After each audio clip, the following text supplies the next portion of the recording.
Son las 7:30 de la tarde, las 6:30 en las Islas Canarias. Muy buenas tardes a todos, muy bienvenidos a la redacción abierta en El Toro Televisión. Aquí estamos dispuestos ya a conocer lo que es llamativo este jueves 22 de junio. Este jueves o unas pocas horas antes, porque ha habido una andanza judicial del que fue la gran esperanza blanca para muchos, Albert Rivera. Quiero que nos la cuente nuestra compañera y amiga Teresa Gómez de OK Diario, que ha seguido muy atentamente este pasaje o este vía crucis judicial de Rivera, porque tiene muchísima gracia. Ahora lo van a ver. Doña Teresa, muy buenas tardes y muchas gracias por atender mi llamada.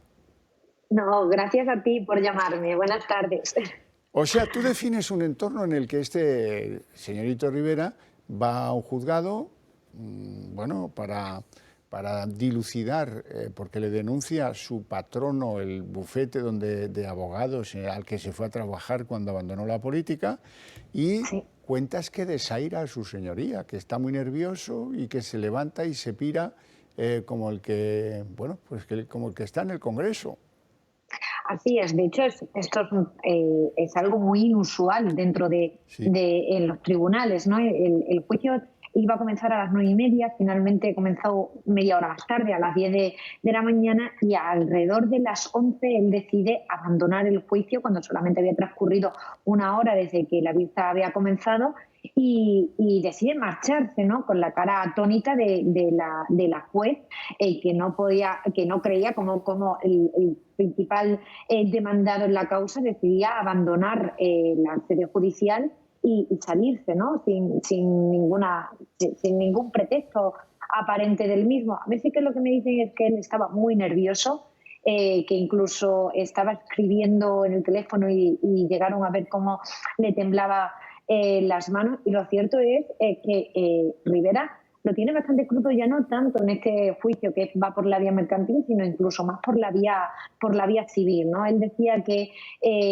nosotros contábamos que se enfrenta a una condena de casi 6 millones de euros. Él dice que no, que es de 1,5 porque se admitió parcialmente. Bueno, esto que dice, él sabe que es totalmente falso, ¿no? En un principio se pidieron 6 millones, como él interpuso por la vía civil otra demanda, el despacho también le pone una demanda también por la vía civil, se cruzan estas dos demandas, y entonces se deja 1,6 en la mercantil y 4,5 en la vía civil. En total, el cómputo es de 6 millones de euros. Una enorme avería, por concluirlo. Vamos a ver, este hombre cuando deja la política se incorpora a un despacho, Martínez de Echevarría, muy conocido, y a mí me llaman la atención muchísimas cosas. La primera, salario firmado 300.000 al año.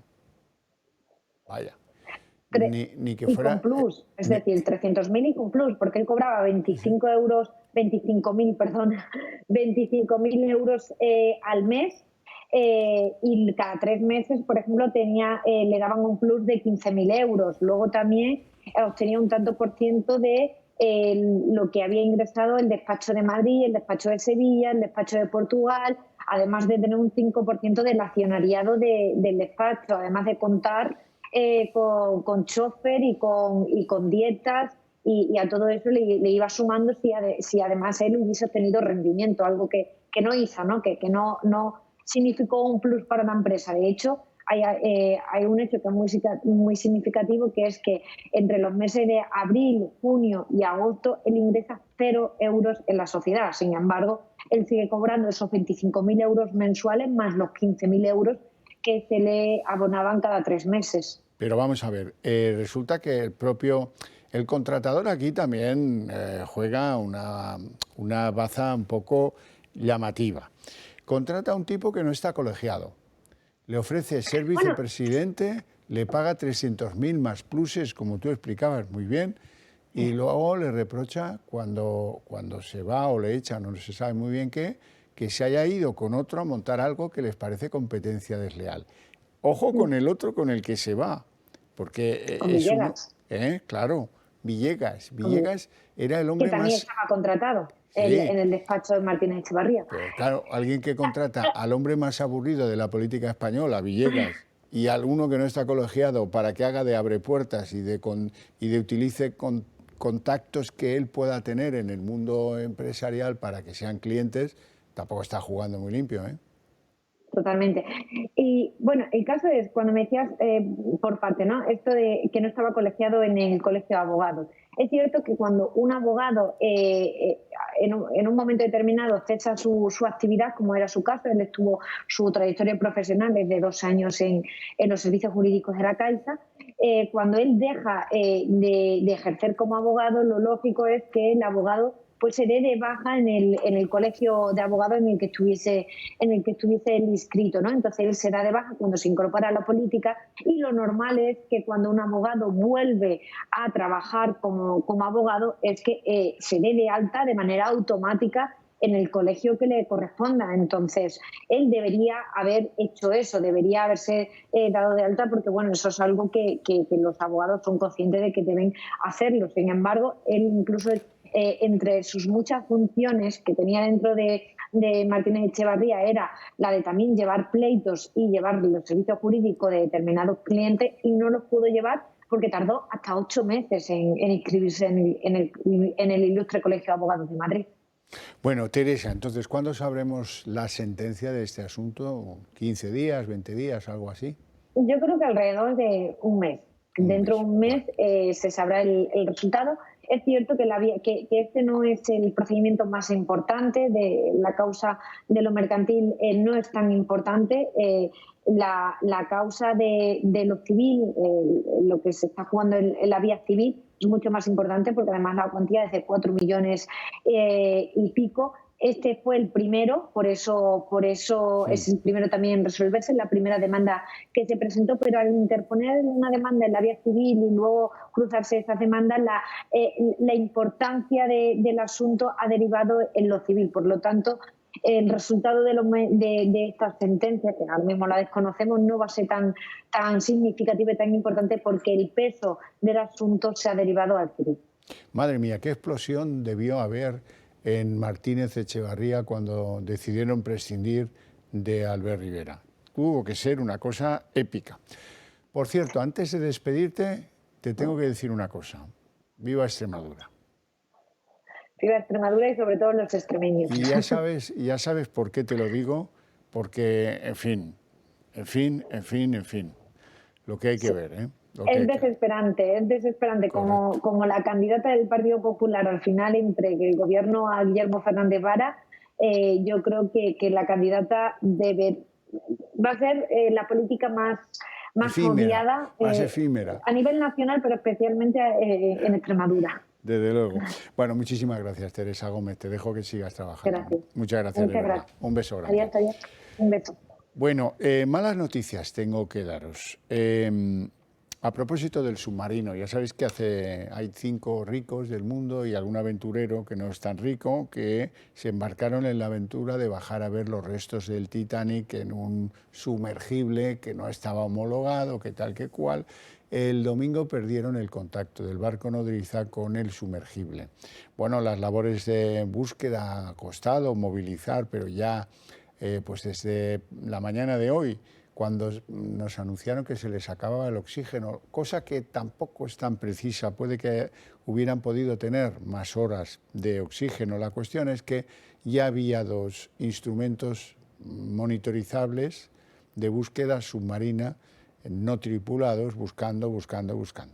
Y acaba de confirmar la BBC, la televisión británica pública, que los restos que se han hallado, restos que había al lado de los enormes restos del Titanic, pertenecen al sumergible Titán. Así es que el rescate, si esto se termina de confirmar, cabe la hipótesis de un error. Es difícil en esto que la BBC se equivoque, porque llevan un par de horas estudiando los restos y deben tener alguna evidencia más que clara de que el sumergible se ha desintegrado, ha explotado o lo que haya pasado. Esto no lo sabemos. Lo que sí sabemos es que las tareas de búsqueda probablemente en unas horas se vayan a suspender. Vamos a ver lo último que sabemos del famoso submarino Titán. Situación límite en la búsqueda del Titán. Los pasajeros del submarino se han quedado sin reservas de oxígeno. Tras unos días agónicos en las aguas del Atlántico, la cuenta ha llegado a su fin, lo que amenaza la supervivencia de los pasajeros. Sin embargo, algunos expertos señalan que la cantidad máxima de oxígeno es solo una estimación y que podría ampliarse si los pasajeros han tomado medidas para conservar el aire. Un cambio de criterio que sin duda mantiene muy viva la esperanza, sobre todo para las familias y los equipos de rescate. Por ello, los responsables de la búsqueda no se dan por vencidos y el operativo sigue desplegado. El buque francés y su famoso robot submarino Victor 6000 ya están bajo el agua en busca del Titán, por lo que con este ya son al menos 5 barcos los que están buscando al submarino y habría otros 4 en camino. Uno de ellos, un buque provisto del sistema de rescate más avanzado de la Armada estadounidense, que es capaz de recuperar objetos de las profundidades de hasta 27 toneladas y en profundidades de casi 6 kilómetros. Reino Unido también ha querido brindar su apoyo y ha incorporado a la búsqueda un submarinista de la Marina y equipos especializados que poco tardarán en llegar a la zona. Un momento crucial en el que también se ha unido personal médico para reforzar el rescate. Sin embargo, seguimos sin señales del submarino. Los expertos afirman que aún no está claro si se encuentra en la superficie o en el fondo del mar y advierten de que podrían ser necesarias semanas de intensa búsqueda para localizarlo. Una arriesgada expedición en la que expertos y antiguos pasajeros cuestionan su seguridad. Te pasa eso y despídete. No hay forma de que alguien baje a rescatarte. Son 3.800 metros. No hay otro sumergible en el mundo que pueda bajar a rescatarte. Y si lo hay, está lo suficientemente lejos como para que tú te mueras antes. El Titán no estaba preparado para sumergirse con turistas y ni siquiera consiguió el certificado oficial de navegación. En cualquier caso, el tiempo se le acaba a la tripulación y este se ha convertido en el rescate más angustioso de los últimos años. Bien, esto era lo que teníamos previsto, mostrarles la tesitura de que la búsqueda iba a continuar y de que los restos hallados cerca del Titanic pues eran restos de lo que se hundió con el Titanic. Pero al final, lo digo por si no han oído al principio de la información, la cadena pública de televisión británica BBC acaba de anunciar que efectivamente los restos que se han hallado próximos al Titanic corresponden al sumergible Titán. Así es que parece que, lamentablemente, aquí termina la aventura del Titán. Bien, y ya en territorio español, como sabéis, estamos en una ofensiva, digo estamos porque espero que compartáis esa preocupación conmigo. ¿Qué está pasando con la droga en este país? Vamos a hablar de una provincia, Sevilla. Hombre, es una provincia grande, me dirán, sí, pero no es la más grande. En Sevilla, tan solo en la provincia de Sevilla, hoy han levantado 28 centros de producción de drogas. Mecanismo el de siempre, pinchazo ilegal de las redes eléctricas para que calienten a las plantitas de las plantaciones de unos señores que producen droga y que luego la venden y hacen negocio y mercadean y están pues fastidiando a nuestra sociedad de todos los puntos de vista. En esas 28 plantaciones se han incautado 5.500 plantas, ha habido 16 detenidos, como veis pues ahí están los invernaderos y las máquinas eléctricas con las que calientan las plantas para que crezcan más deprisa y para que pues produzcan más beneficios. Sevilla, nos vamos a Murcia. En Murcia, en los Alcázares, que, bueno, ahí estaban y están los cuarteles del Ejército del Aire de los Alcázares, famosísimos, ¿verdad? 19 detenidos y lo de siempre. ¿Qué es lo de siempre? Ahora lo vais a ver, enseguida lo vais a ver. Droga, en un chalecito, droga, vais a ver armas y vais a ver grandes cantidades de dinero en efectivo, que es lo que vemos siempre cuando levantan un centro de producción de droga y de almacenamiento de droga y de distribución de droga. Bueno, pues ahora hemos visto, no sé si hemos visto ya los billetes, lo vamos a ver enseguida, y después las armas, porque donde hay drogas hay delitos conexos que producen las personas que están custodiando la droga. Ahí está el dinero, no está mal, Los Alcázares, como si fuera la parte alta del Bronx en Nueva York. Las armas, pues algunas de ellas bastante sofisticadas, listas para ser usadas. Ahí lo tienen todo. Yo creo que es muy interesante que esto lo vean para que se den cuenta de que esto es un problema de orden público, no es un problema de delitos contra la salud ni zarandajas. Y que como no le demos pronto la vuelta, endureciendo penas y haciendo lo que sea necesario, lo que sea menester, que se decía antes, esto se nos come por las patas. Y va a haber lugares de España en los que manden más los narcos que la Guardia Civil, los fiscales y los jueces juntos, que la democracia, que el Estado de Derecho, que la sociedad española. Estos se están conspirando contra nosotros. Y los partidos políticos, pues en otras cosas. Desde luego en esta no. En esta no. Porque, bueno, no sé, tampoco se lo reclaman los españoles directamente y mirándoles a la cara, como cuando les decimos bajar los impuestos que nos estáis ahogando, ¿no? Bueno, dejamos hasta el tema de la droga hasta mañana o hasta pasado, porque las operaciones contra la droga, pobres agentes de la Guardia Civil, de la Policía Nacional, que hacen un trabajo, que arriesgan su vida, que levantan todo esto, que detienen, que las armas, que tal y que cual, y tal como entran, salen y vuelta a empezar. Tremendo, tremendo. ¿Qué mérito tienen? Bien, hoy ha aparecido algo definitivo. No sé cómo les cae Miguel Ángel Revilla, a mí bastante mal. La cuestión es que hoy ha aparecido un escrito que reconoce el nexo de su tesorero, el del gobierno, el del partido, y que estaba también en el gobierno, con la trama de las mordidas, pero pide a su círculo que lo nieguen en público. El diario El Debate desvela hoy este documento con el argumentario de que la ejecutiva del partido de Miguel Ángel Revilla ha difundido entre sus miembros este texto para defenderse ante la investigación policial y supongo que también ante las airadas críticas de la gente de Cantabria, que tiene mucho y de qué quejarse porque esto es un escándalo. Bueno, y a continuación resulta que el 33% de los españoles todavía son muy incautos y aprueban la gestión económica del gobierno.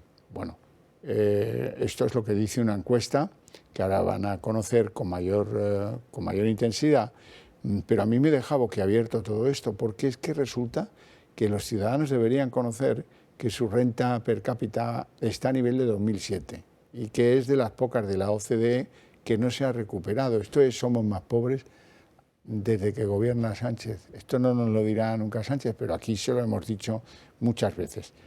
Vamos a verlo. Los españoles le dan un suspenso a Pedro Sánchez y a la gestión de su gobierno, al menos en lo referido a lo económico. Así lo demuestra un estudio para el diario La Información, donde apenas un 33,8% de los españoles está de acuerdo con la política que ha llevado el gobierno en esta materia. Una gestión que ni termina de convencer a la gran parte de sus propios votantes, pues solo la mitad de los encuestados, un 56%, respalda al PSOE.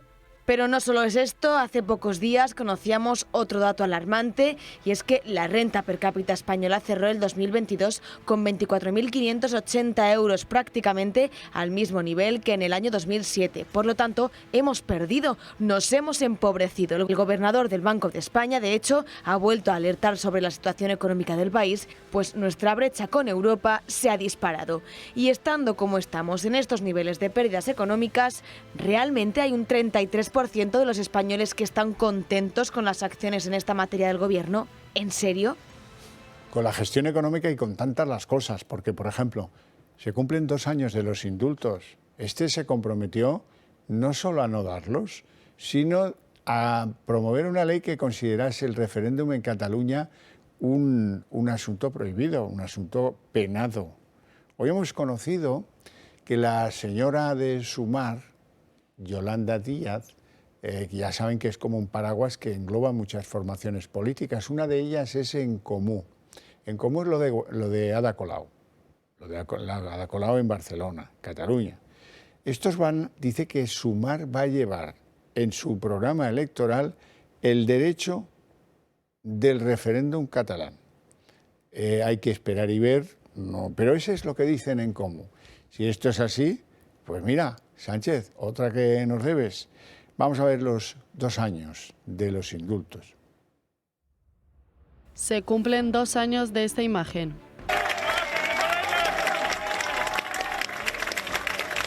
2 años de una imagen que produjo vergüenza para España.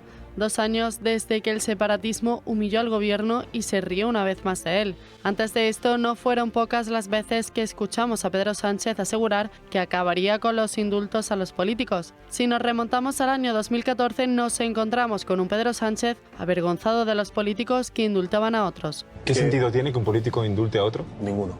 Absolutamente ninguno. Y yo siento vergüenza de eso. Una vergüenza que duró poco porque en 2021 decidió reírse de todos los españoles e indultar a los condenados por el procés. De que el Consejo de Ministros de hoy ha acordado conceder los indultos a los 9 condenados del juicio del procés que permanecen en prisión. Sin embargo, esto no se quedó aquí porque el presidente del gobierno, junto con el apoyo de sus socios, reformó el delito de sedición. Y esto que estamos haciendo ahora, de reformar el delito de sedición, de homologarlo a las principales democracias europeas, no lo hacemos por los partidos independentistas. Lo hago porque creo y apuesto firmemente y rotundamente por la convivencia y la concordia entre catalanes. Unos cambios que, aunque lamentablemente ya tienen acostumbrados a los españoles, no se entienden muy bien. He tenido cambios de posición política en algunos asuntos de Estado, como pueda ser el tema catalán, que usted antes ha hecho referencia, sin duda alguna. Lo he tenido. Unos cambios de posición política que lo único que han hecho ha sido darle más y más concesiones a los independentistas catalanes. Tenemos que hablar del grupo alimentario, el Pozo Alimentación. El Pozo Alimentación patrocina la ópera prima del director murciano Joaquín Carmona, que se titula Últimas Voluntades y que llegará a los cines el próximo 30 de junio. La cinta está protagonizada por Fernando Tejero, Óscar Casas, Nerea Camacho, Carlos Santos, Adriana Ozores y Salvador Serrano. La verdad es que es un film producido por las firmas Biopic Film y Masquelinia, además de otros como por ejemplo la Charito Films, que ha sido seleccionado por Radio y Televisión Española para su emisión en la cadena pública como una de las apuestas del cine español tras su estreno, que es inminente. Es un proyecto audiovisual que está considerado el más ambicioso de la historia de la región de Murcia.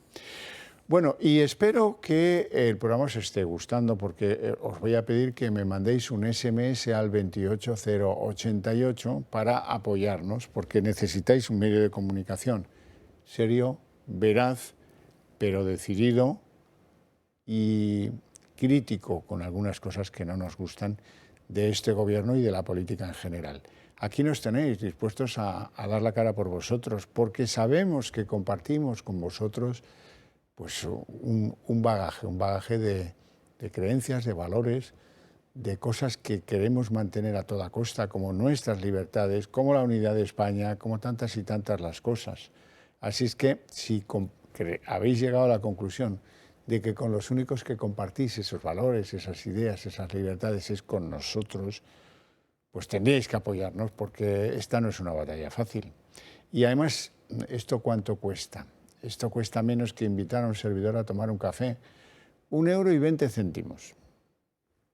Y habéis contribuido a la causa. Por cierto, si queréis Esta mañana he estado en unas jornadas del Club de Amigos en el Valle de los Caídos, en las que había un centenar de personas, un éxito tremendo, interesadísimos por 1000 cosas, gente encantadora, y me lo he pasado muy bien y quiero dejarlo dicho. Además de eso, si queréis una relación más estable, os decía, con la cadena, con nosotros, con el Toro Televisión, pues llamar al teléfono del Club de Amigos y haceros socios de esa gran familia que crece y crece y crece y que comparte con nosotros muchísimas cosas. El club piensa siempre en ellos, diseñando jornadas de carácter informativo, de carácter político, de carácter cultural, de 1000 y una maneras. Y también desde el club pues están pensando en, a lo mejor nuestros amigos tienen que hacer un regalo. Bueno, pues vamos a pensar por ellos, a facilitarles las cosas, y ahora es cuando os tengo que hablar de los relojes manuales. Los relojes manuales son así de bonitos, los hay para hombre y para mujer, caja de acero inoxidable, cristal mineral recubierto de zafiro y dial luminiscente para poder verlo en la oscuridad, con funciones para ver el mes y el día de la semana en que nos encontramos, sumergibles hasta 100 metros, y así de bonito es, ¿eh? Bueno, pues que lo dicho, si necesitáis conocer algún detalle técnico, no dudéis en llamar al Club de Amigos. Nos vamos a publicidad.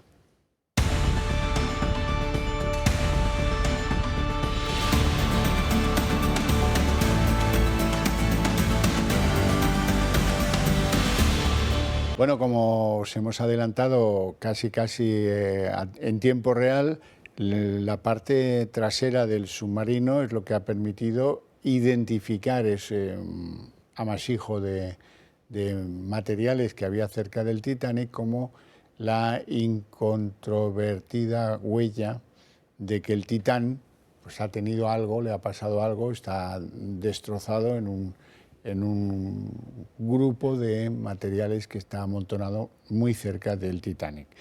Pero yo quiero hablar de la agonía. De la agonía no sabemos desde cuándo pues, está la cosa como está, pero sí nos podemos imaginar cómo es la agonía de alguien que sabe que se acaba el aire, que sabe que es muy difícil que lo puedan ir a rescatar a donde se ha metido, por cierto, pagando $250.000. En fin, don José Elías Fernández, además de psicólogo, especialista, por cierto, en hipnosis, es máster en psicología deportiva. Muy buenas tardes, don José Elías, y gracias por atender nuestra llamada. Muy buenas tardes. Bueno, ¿qué se nos puede pasar por la cabeza para tratar de ponernos en la piel de alguien a quien le pasan estos tristes acontecimientos que hay que lamentar, porque está bastante claro el fallecimiento de los 5 pasajeros del Titán? En primer lugar, hay que tener en cuenta que depende en un principio de las características de cada uno. Habrá personas de los 5 que había que reaccionarán de una forma quizás con ansiedad, pero otros se entregarán, ¿no? Eso en primer lugar. Después, lógicamente, ante el peligro inminente hay que tener en cuenta que puede haber un resentimiento frente a la pérdida. No puedo hacer nada, por lo tanto me abandono. Pero si tenemos en cuenta este pequeño Titán, por así decir, como se llama el submarino este, hay varias situaciones que pueden afectar. La primera es la pérdida de oxígeno. La pérdida de oxígeno lo que puede hacer es que haya más dióxido de carbono y entonces se aletarguen y pierdan la conciencia. Es como un sedante, un anestésico para dormir, que lo que le va a producir es el ir perdiendo la conciencia poco a poco y entregarse a esa situación. Lógicamente, eso no le permite incluso el poder hablar o entablar una relación con los rescatistas que fueron allí. Y por otra parte, también tenemos que pensar que puede haber hipotermia, porque realmente si ha bajado a tanta profundidad y ha perdido la posibilidad el Titán de poder dar calor, lo que hace es también esa hipotermia, que la temperatura baje demasiado y la cápsula se quede sin energía, y por lo tanto también le va a poder hacer que tengan un aletargamiento y no piensen o no tengan la capacidad de poder hablar o manifestarse con los rescatistas, ¿no?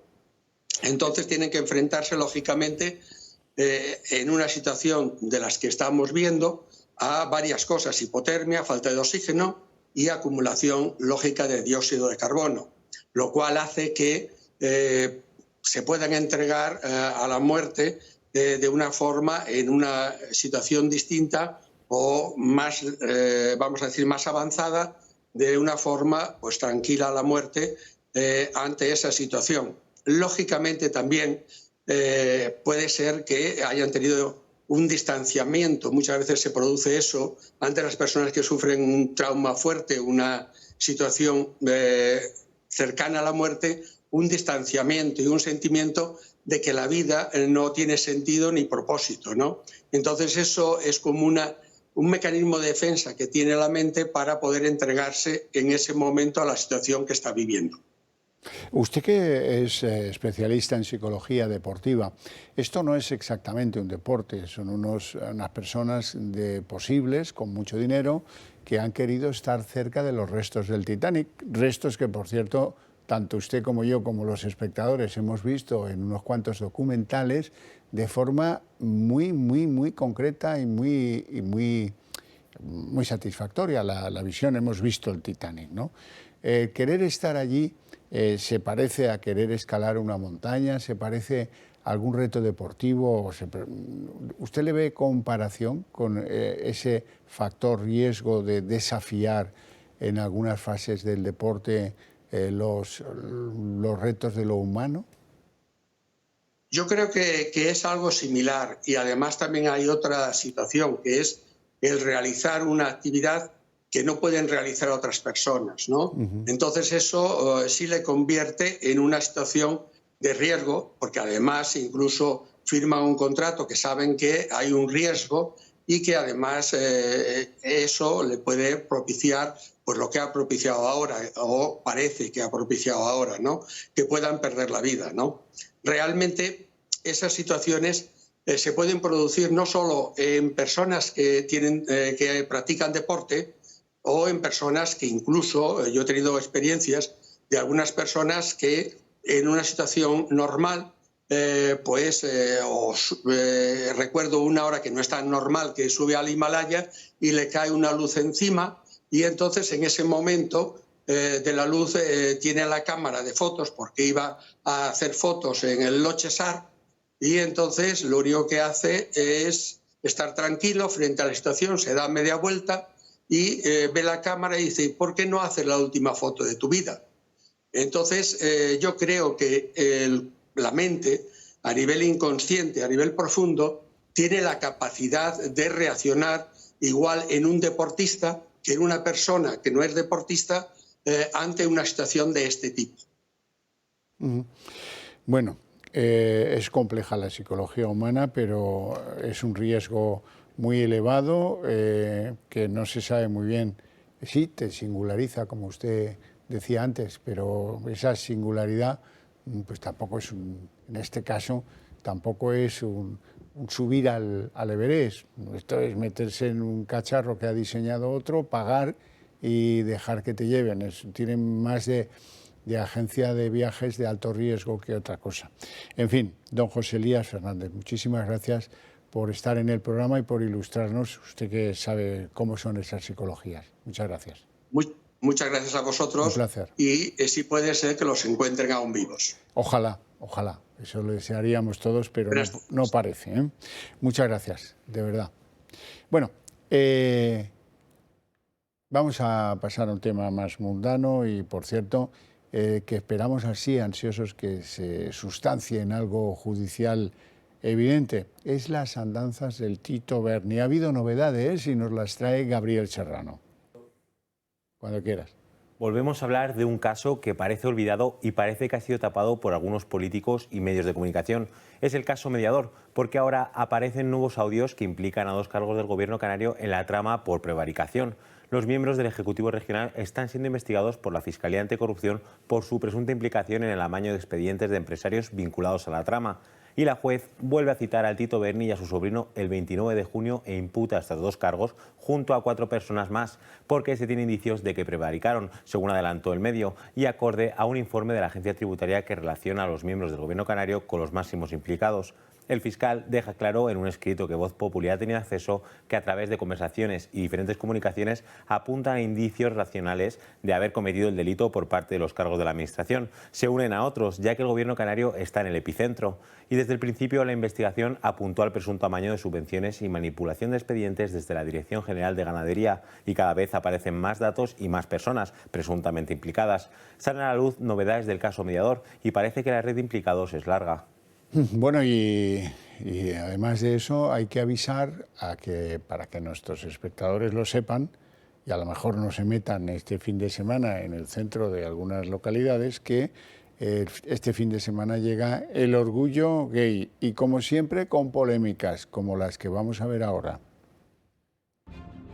Quedan muy pocos días para que dé comienzo la Semana del Orgullo en Madrid. El alcalde ha decidido no colgar la bandera del movimiento en el Palacio de Cibeles. La ideología parece que puede más y aún así se podrán ver los colores. La fachada de Cibeles de 2.800 metros cuadrados y la fuente de Cibeles va a reflejar la bandera del movimiento LGTBI, por tanto que el orgullo se va a celebrar exactamente en las mismas condiciones. En el último boletín oficial del ayuntamiento se establecen medidas y restricciones para las fechas señaladas. Decidieron por todos los españoles. Mediante acuerdo adoptado en su sesión ordinaria celebrada el 29 de junio de 2016, el Pleno del Ayuntamiento de Madrid declaró la manifestación y las fiestas de Madrid Orgullo como de especial significación ciudadana e interés general para la ciudad de Madrid. La circulación de vehículos estará limitada del 25 de junio al 2 de julio, menos el 26 y 27, desde las 18 horas hasta las 23:59, en todo el distrito centro menos en el barrio de Embajadores, por las calles Princesa, Ventura Rodríguez, Ferraz. Repartidores, trabajadores, vecinos, para los ciudadanos en general, cortan los accesos e imposibilitan la circulación. Los días 1 y 2 de julio, con motivo de la manifestación por las calles de Madrid, habrá cortes y limitación al tráfico de automóviles en parte del distrito centro y también por el barrio de Recoletos, Castellana, Jerónimos, ocupan las calles. Según el boletín, dada la excepcionalidad, no serán sancionados los vehículos de más de 3.000 kilogramos de masa máxima autorizada, que se encuentran estacionados o circulando en el perímetro de seguridad durante los horarios de las restricciones.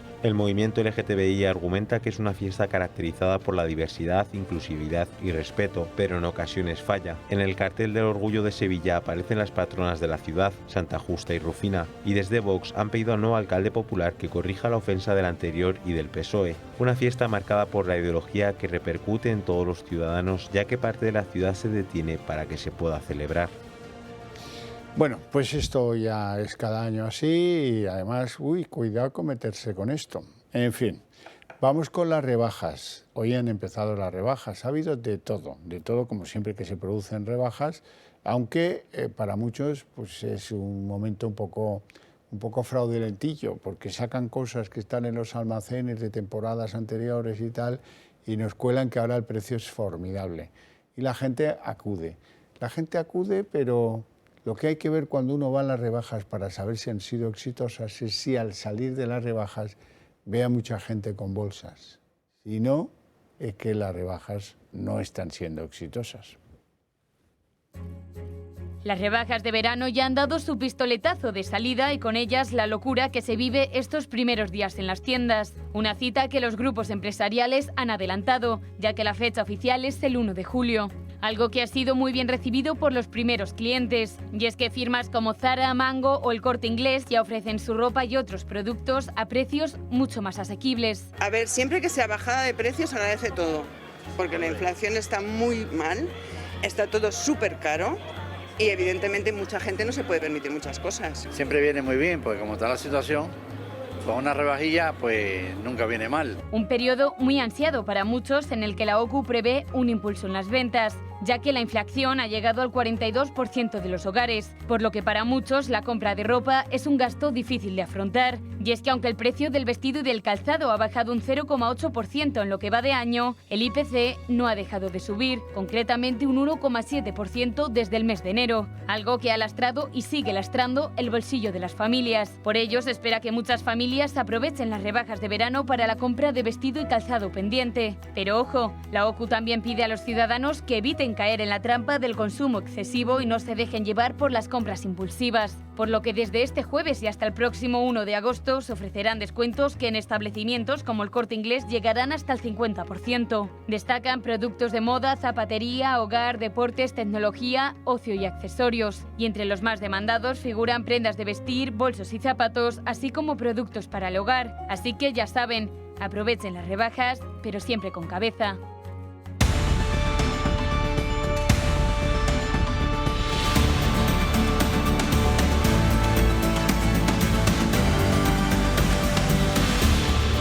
Son las 8:13 jóvenes minutos, momento en el que abrimos nuestra mesa de análisis político. Les presento inmediatamente a nuestros invitados hoy. Doña Sonsoles Palacios, ¿cómo estás? Muy bien. Muchas felicidades, porque no nos habíamos visto desde las elecciones municipales del 28 de mayo. Exactamente. Y ahora eres el teniente alcalde en Torrelodones y además responsable del área de servicios sociales, mayores y familia, que no es poca cosa. No es poca cosa. Tienes un tajo ahí importante. Tengo un tajo importante y muy bonito, porque es el servicio con mayúsculas.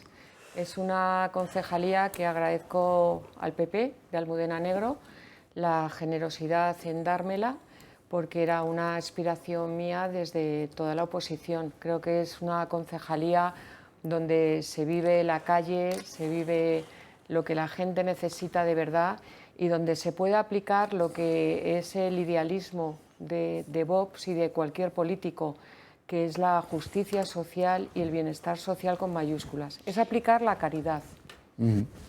Don Joaquín, buenas tardes. Si hay alguien que sabe de caridad, es este señor, que escribe unos libros sobre la ética. La ética, que es la caridad, es moral. No, pero en tu la libro moral. recuerdo comentarios sobre la caridad muy interesantes. Hoy he tenido yo por la mañana una conferencia hablando no de la caridad, sino de la falta de ella, que es consecuencia en muy buena medida de un proceso de deshumanización de las sociedades, de la nuestra en particular, sobre la base de que se ha instalado el relativismo, todo es relativo. ¿No podemos burlar de un enano? Pues sí, desde que lo hizo Sardá en Telecinco, desde luego. Y hacían negocio además con eso, que es lo más lamentable. Bueno, vamos a lo que vamos, que tenemos mucho tajo político hoy, pues vamos. Y vamos a atenderlo. En primer lugar, en el año 2016, sí, ya sé que esto fue en el 2016, alguien le grabó una entrevista a la señora Guardiola, María Guardiola, que es la candidata del Partido Popular en Extremadura. Y bueno, vamos a oírla y luego la comentamos, a ver qué os parece. Yo siempre he sido simpatizante del Partido Popular, pero la política para mi trabajo me importaba más bien poco. De hecho, pues era impensable que en Extremadura no gobernara el PSOE, por lo menos lo era para mí. Estaba ya, pues, no sé, como todo predispuesto para que siempre gobernaran los mismos. ¿Hubieras trabajado con quien hubiera gobernado? Hubiera trabajado con Bildu. Vamos, ya te digo que yo mi labor y es de servicio público, soy funcionaria, muy orgullosa de ser funcionaria. Vemos muchos funcionarios buenos y muy trabajadores que no nos importa quedarnos por las tardes. Bueno, yo no voy a hacer un juicio cultural de las manifestaciones de la señora Guardiola, porque, entre otras cosas, porque es de 2016. Lo que sí digo es, hombre, vamos a ver, si ahí era concejal de Economía del Ayuntamiento de Cáceres, como habéis leído, pues lo de Bildu es una... Bildu es un estrambote, ¿no? Un estrambote, no sé qué ha querido decir. Que no se le ocurriría... ¿Sabes qué pasa a Guardiola? Que en el Partido Popular hay mucha gente que perdió la vida por culpa de ETA. Sí.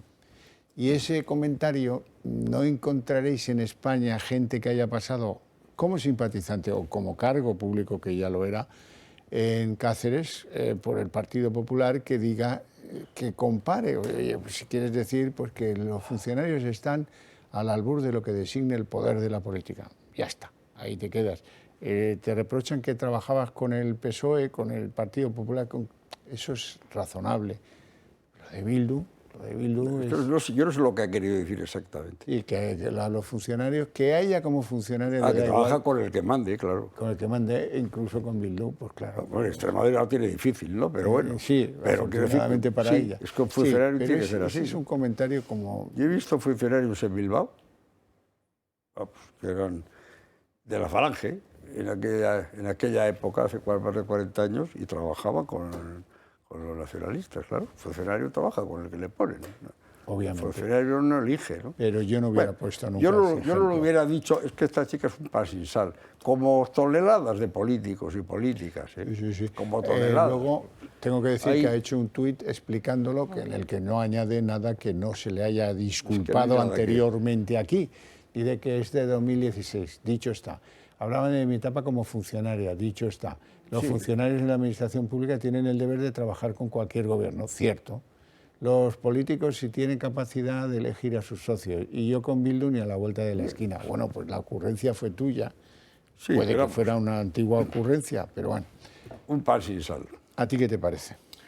Pues a mí lo que me parece más grave es que haciendo esas declaraciones, que ya dice mucho de la personalidad y del pensamiento político de esta persona, porque eso al final es un pensamiento político. Si no te importa pactar con Bildu y lo dices, pero es pactar, aunque es funcionario que bueno, trabaja. Que es funcionario y que trabaja, pero en el fondo ya demuestra que la da igual, es decir, que no tienes una ética en poder decir eso. A mí no se me ocurriría en la vida que, aunque sea funcionaria,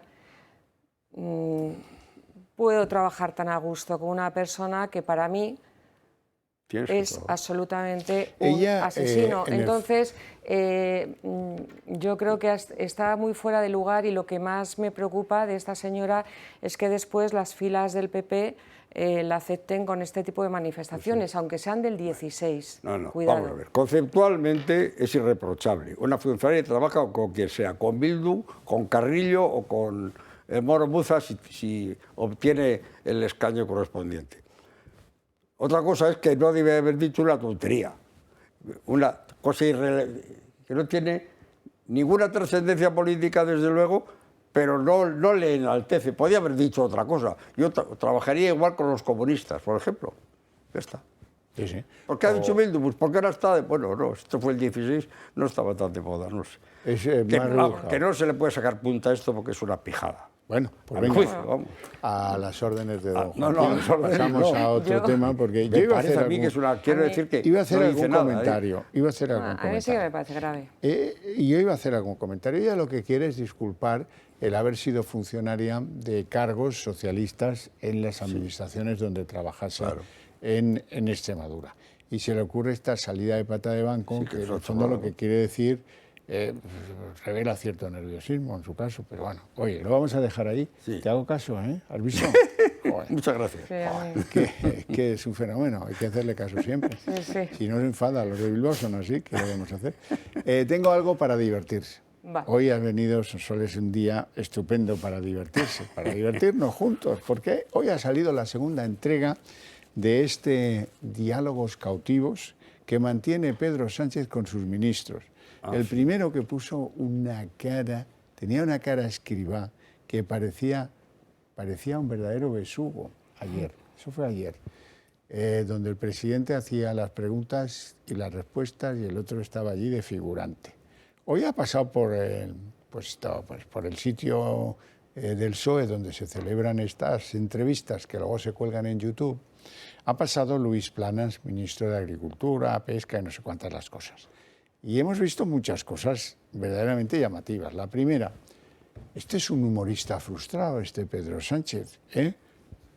Brutal. La segunda, nunca da puntadas sin hilo y le sirve cualquier charlotada. Esto es el payaseo televisivo, nada más. Sí, pero... La guionizado. Ojo, porque ahí pone el aguijón donde sabe que duele y se lo está pasando Pedro Sánchez con lo de Extremadura, como yo cuando me llevaban al circo.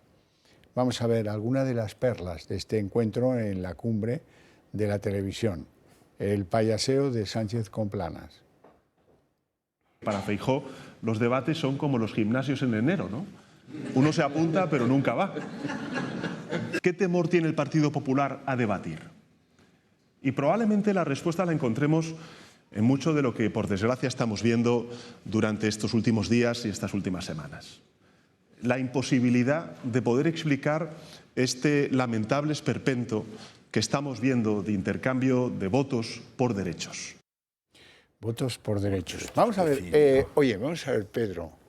Pedro, que como humorista no te auguro yo demasiado futuro, porque lo de los gimnasios en enero tienen que darle más bocadillos a los que aplauden, porque ni así.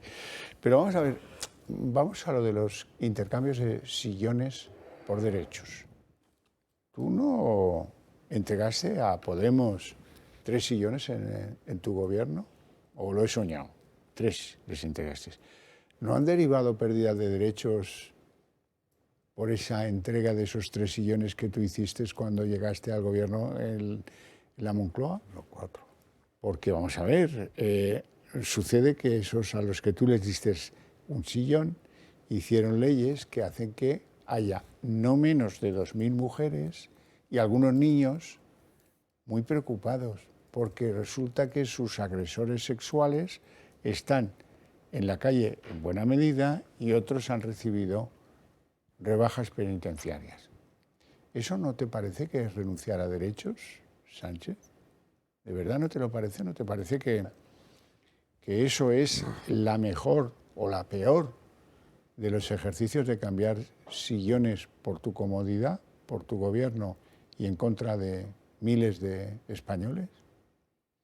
Pues no sé. Sonsoles. Este señor nos tiene acostumbrados a decir 800 mentiras, creérselas él mismo y que sus votantes al final se las crean, porque mucha gente pues le sigue votando. Entonces es un señor que es un narcisista, que es un señor que explota su propia imagen, que cambia de chaqueta a la mínima, que llama derecho lo que antes podría llamar cualquier otro concepto político, porque le viene bien. Entonces, como le viene bien, él va cambiando el discurso según le venga o con quién vaya a dirigirse. Esto es algo profundamente antipolítico. Es el poco servicio al ciudadano y la mentira al ciudadano. Es la peor fase de la política, es la peor manera de ver la política, es la política más negra, más abrupta, más mentirosa, la que no debería existir. Este señor la lleva en todas las políticas que ha practicado, diciendo unas cosas y después haciendo otras. Con lo cual, pues simplemente nosotros desde Vox es el no creerle en ninguna de sus manifestaciones, el no hacerle caso, el no asentirle y el no seguirle en su juego. Yo creo que es un señor que ya no solamente nosotros como Vox, sino que todos los partidos políticos deberían hacerle el cordón sanitario ese que nos quiere hacer a nosotros, hacérselo a él, porque es innecesario lo que está haciendo y lo que está provocando en el pueblo español con la división, además, que está generando. Bueno, la modalidad de hacer estas juerguitas, pues, preguntador tampoco, este hace cualquier cosa con tal de no salir a la calle. Eso lo que no quiere es pasearse por la calle, la plaza de Zocodover en Toledo, es porque eso es lo que no quiere, o en Ávila o en Madrid. Y lo que hace pues es una cosa que yo creo que humilla al partenariat que tiene, ¿no? El señor ministro que le toca ayer a Escrivá y hoy al de Agricultura, pues les toca hacer el ridículo durante un cuarto de hora, porque es absolutamente ridículo que el que sabe la pregunta, sabe la respuesta, lo obliga a poner unos esquemas que son absolutamente irracionales, contrarios al sentido común, están pintados para ellos. Sí, es como el mal profesor y que hizo a sus alumnos. Y bueno, ya, que miente, pues que miente no es novedad, ¿no? Miente es casi posiblemente. constante. No, posiblemente tenga dificultad en decir la verdad, ¿no?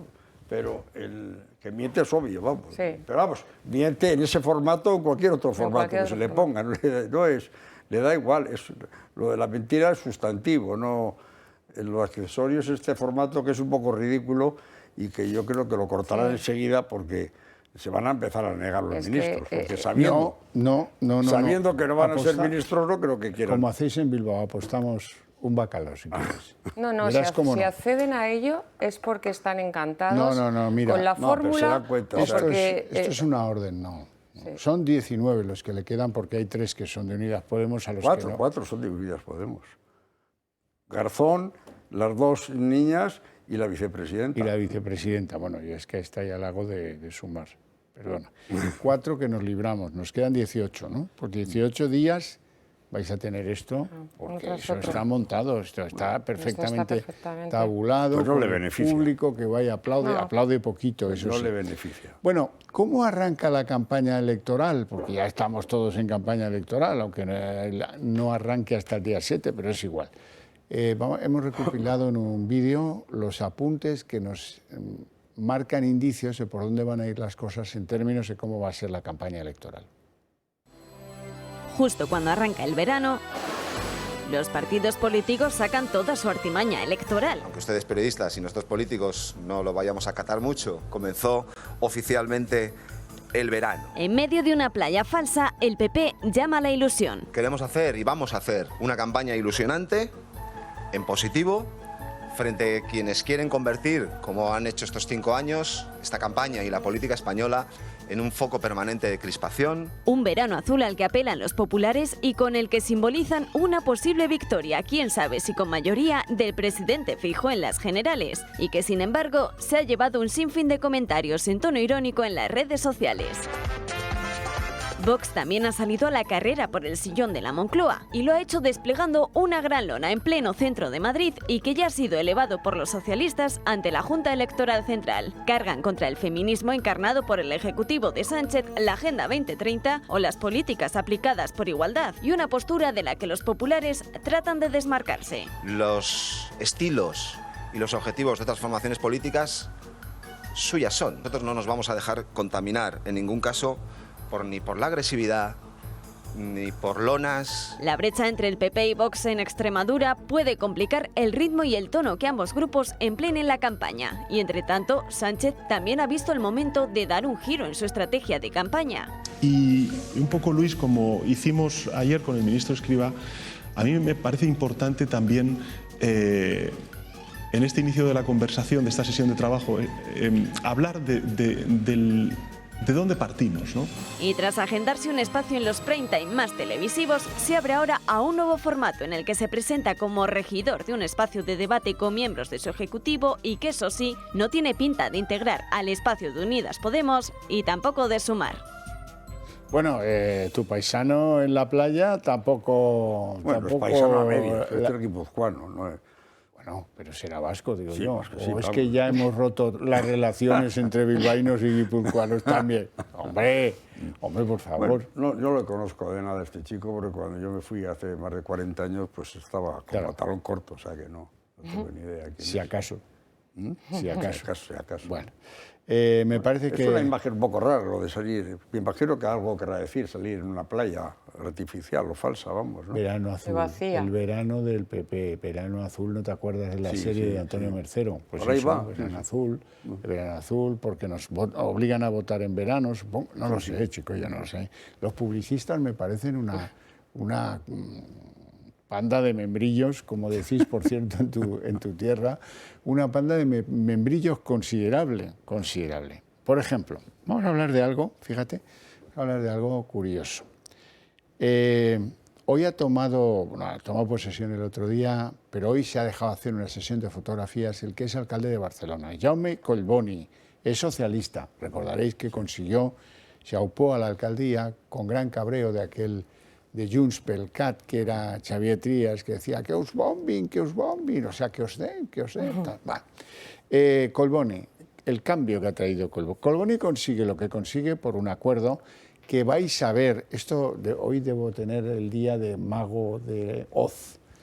Os anticipo, en verdad os digo, que el 24 o el 25 de julio el Collboni tiene un acuerdo de participación en el Ayuntamiento de Barcelona con En Comú que permite la vuelta de las catacumbas de Ada Colau.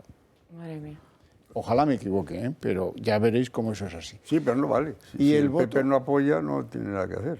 ¿Si el quién? Si el PP no les apoya, no tienen nada que hacer. No, ahora ya está apoyado, ya está investido y ahora puede tomar las decisiones. De censura, los separatistas votan echando centella la operación de censura. Pero ya está, pero ¿qué operación de censura? ¿Con quién la va el PP? ¿La va a hacer? ¿Con 2 escaños ahí en el 3? Con 5. Y con los separatistas. O sea, si se quiere echar a Colombia, se le puede echar. Igual que se lo han nombrado. No sé si lo quieren echar con una moción de censura. Lo que sí creo es que ya empiezan a tener motivos para echarle. Vamos a asomarnos al despacho de Jaume Collboni. Ahí veis qué banderas tiene en el despacho Jaume Collboni, porque hay una que le da urticaria. ¿A que no adivinas cuál es? No es la europea. Tiene la de Barcelona y la de Cataluña. Y la de Cataluña. ¿Y la de España? ¿No te la de parece España que no, debería y la estar de ahí? Europa tampoco. Pues como ves, no. El que sale la carita ese es Collboni. Bueno, ya verás tú como Collboni, que ahora mismo consiguió el voto del PP sobre la base de que los de En Comú le iban a respetar los cargos que tenían en el ayuntamiento ya, pero no iban a formar parte del gobierno. Ya verás tú cómo después de pasadas las una cosa elecciones... extraordinaria, por eso me gustó mucho. Por eso no, pero yo no me lo podía, yo no fui capaz de sugerirlo, de adivinarlo. Tiene trampa. Hombre, esa trampa es evidente que puede ocurrir. Tiene trampa. También se le puede echar, ¿no? Como tiene trampa, ¿En Comú? ¿Quién es En Comú? A mí me consta, porque me han llamado muchas personas que votan al Partido Popular en mi tierra y me dicen, ¡están locos! con En Comú no se puede ir a ningún lugar, son los de Colau. Bueno, ¿y los otros? Mira, los de No sé. Los de En Comú, ¿sabéis lo que han hecho hoy? Pues comprometer lo de Sumar y decir que en el programa electoral de Sumar iba a haber una salida positiva al referéndum catalán. Claro. ¿Qué os parece? Claro. Y resulta que han compartido voto con eso para que el socialista Collboni sea Podemos. alcalde. Comunes Podemos, ¿no? Claro, ¿no? Sí, pero Siempre nunca habían han hecho... Siempre nunca- han estado a favor de Ellos sí, pero del referéndum. exigirlo en Sumar es algo nuevo, ¿no? Ah, bien, claro. Claro. Ahora ya veremos qué hacen en Sumar, pero desde luego a mí me parece esto es un escándalo. Un ¿Pero escándalo. qué hubiera ocurrido si el PP apoya a los otros? Que hubieran sido los separatistas desde el primer día los que estuvieran en el ayuntamiento. No, y no podía no apoyar ni a uno ni a otro. Salía Trías. Si se abstenían, si se votaban a sí mismos o si le votaban a Trías, salía Trías. Y la otra alternativa era votar al otro, no había más. Claro. ¿Y esta a ti te parece mejor que la otra? A mí me parece mejor. A mí me cuesta. A mí me parece mejor. A mí no me gusta ninguna de las dos, como es natural, pero me parece mejor esta que la otra. La otra era Ya veremos, ¿no? La otra ¿Qué pasa? era terrible y esta va a durar muy poco. Ya verás. Eso es otro problema. Pero mira, mientras la salud dure, bueno, vamos a verlo, vamos a verlo. También hay que tener el PP en España, yo creo que se la está jugando muy mucho en muchas cosas. Tiene que tener una directiva unitaria, que Pero es lo que todos deseamos. ¿A tu juicio qué tendría que haber hecho el PP en Barcelona? El PP lo que no tiene que hacer es hacer ningún atisbo de coqueteo con ninguna de estas funciones. Algo tenía que hacer, votar a tiene uno, que al hacer, otro, es que abstenerse las o dos votarse así. posturas me parecen fatal, pues yo a lo mejor me voto a mí mismo, con tal de no Gana votarme, Trías. con tal, pues por lo menos mi dignidad puede salir ganando. Bueno, dignidad, y la dignidad ante mis votantes. Lo que no puedes hacer es estar coqueteando con unos y otros para que después el independentismo y el nacionalismo vuelva a resurgir. Estas Que no son se ha las tratado cosas... de coquetear, se ha tratado de salir de un callejón sin al final salida. se coquetea y al final estos pactos son muy peligrosos y al final volvemos todos a lo de siempre por no tener valentía. Pero que es lo de siempre. Y al final pues a los nacionalismos y a los independentismos. Que donde hay más nacionalistas que no nacionalistas, es que hay que ganan tener los mucho nacionalistas. cuidado porque también puede existir otro tipo de pactos o puede existir otro tipo de negociaciones. ¿Pero También cuál es ahí el otro tenemos tipo?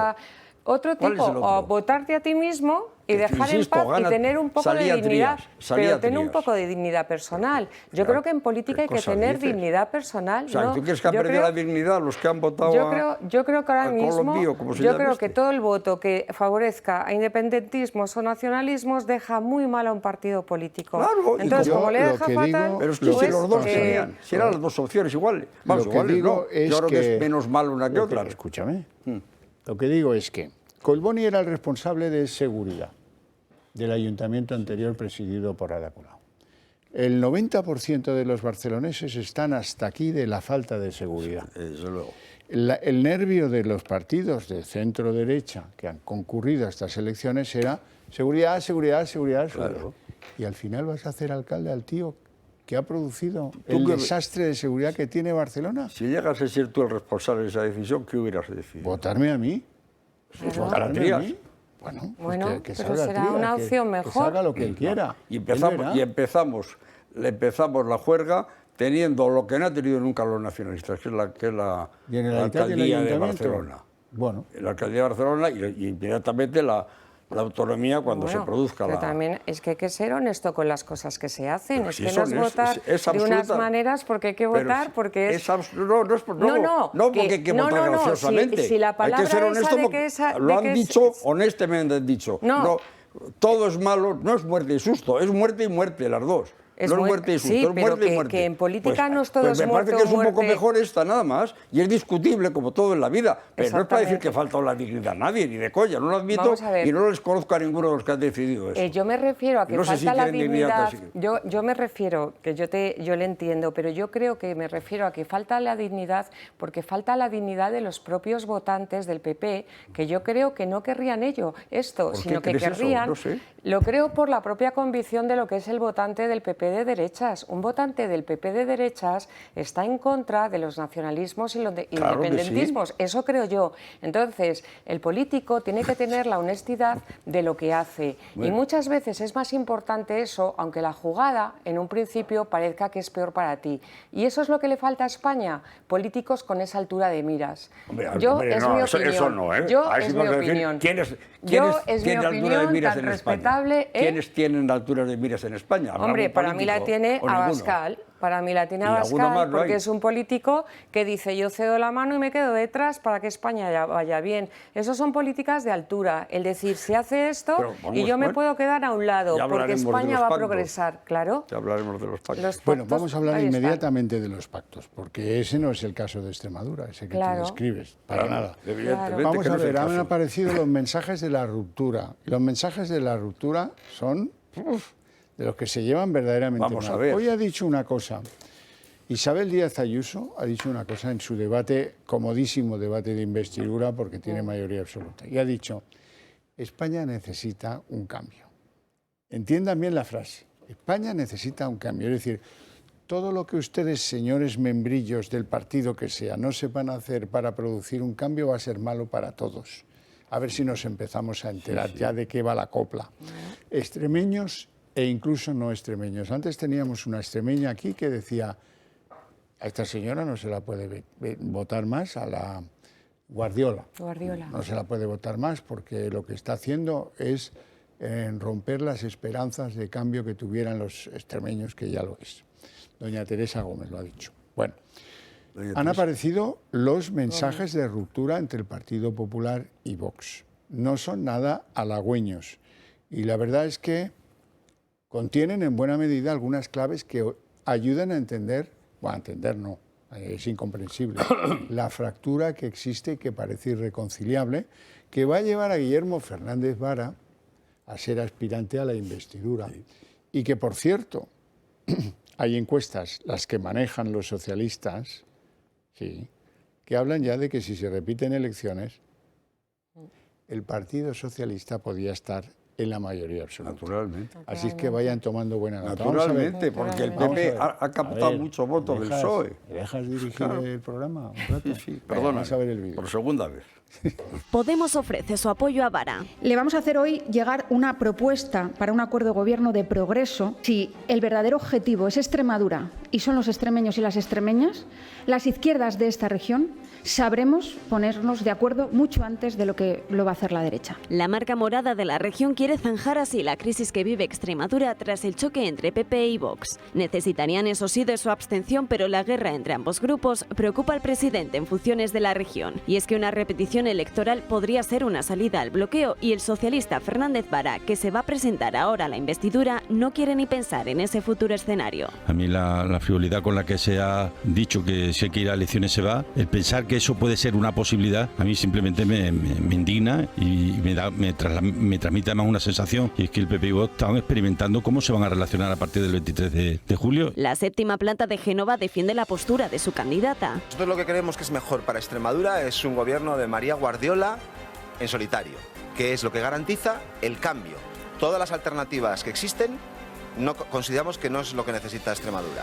Pero la brecha abierta por el PP de Guardiola deja secuelas en el resto de equipos populares. En Castilla y León, con experiencia en el tema, evitan hablar sobre un posible pacto entre PP y Vox, mientras en Baleares los de Proens insisten en que tiene que haber algún tipo de cesión. La posición de María Guardiola es lógica para algunos, como el valenciano Carlos Mazón, pero también arriesgada, según lo califican, en el entorno de Ayuso. En Extremadura, sin embargo, ha sido la de los socialistas la lista más votada, y que los populares necesiten de Vox para alcanzar la mayoría, aunque sea mediante su abstención, es tan evidente como sorprende en el partido su rechazo a cualquier tipo de acuerdo. El Mundo ha hecho públicos los mensajes intercambiados entre los negociadores de ambos partidos, mensajes lapidarios en el que los populares acusan directamente a los de Abascal en Madrid de dinamitar todo tipo de acuerdo. Bueno, una de las tonterías que a veces se dicen, a veces se creen, yo quiero pensar que algunas no se la creen, pero hay que ser muy membrillo para creerse que repitiendo las elecciones se van a obtener resultados distintos en un mes de plazo. Pero vamos a ver, o en 2, da igual, o en 3, me da lo mismo. Tengo aquí unas encuestas que quiero enseñaros, son públicas, no son las que maneja el PSOE, que son mucho más proclives a ellos, pero estas son de OK Diario.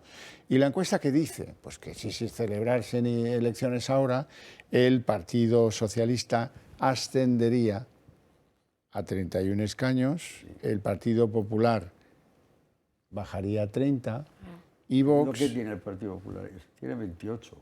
Tiene 28. 28, eso es. Sube a 30. ¿Subiría a 30? Eso no es, lo que, es que no sé cuál es la buena y la futura. No, mira, La de abajo es la que... La de abajo es la buena. La de abajo, sí, tiene subiría 28 de 28 a 30. que baja. Sí. Es que aquí no Y se Vox bajaría de 5 a 4. Eso es. Pero el Partido Socialista pasaría de 28 a 31. Es decir, el gran beneficiado de estas encuestas sería el Partido Socialista. Pero a lo que vamos, que ya te oigo pensar, pero no me lo hagas en voz alta porque entonces nos entendemos. No cambia nada. La mayoría absoluta en esta tierra tan querida es inalcanzable. Por lo tanto, aquí no cambia nada. La mayoría la tienen. Si se quieren poner de acuerdo PP y Vox, que parece que no, pues entonces la dejan de tener. Y el que va prosperando, a fuerza de repetir elecciones, si esta no nos sale, podemos volver a repetirla. Total, solo cuesta 2,5 millones. Eso es natural, porque de lo que se sabe de las encuestas, de los resultados electorales, es que el PP de Extremadura ha captado mucho voto de votantes socialistas, que en una juerga de estas nuevas pues volverían a su origen probablemente. Y eso es lo que algunos dicen, o no, me da igual. Pero lo que está diciendo el PP, oye, que yo he captado muchos votantes socialistas, que es lo que yo vengo predicando aquí hace meses en este plato, y yo no me creo y ahora nunca. pues, ya se ha producido, en Extremadura se ha producido, en los demás sitios no lo he mirado, no lo sé. No, mira, y entonces, te voy a contar. O se acepta la situación actual o no hay salida. No sé bien. Esa es la interpretación, Joaquín Nebreda. Ahora te voy a contar una aritmética. Mira, ¿ves lo que desaparece de la encuesta actual pasada a la encuesta futura? Podemos.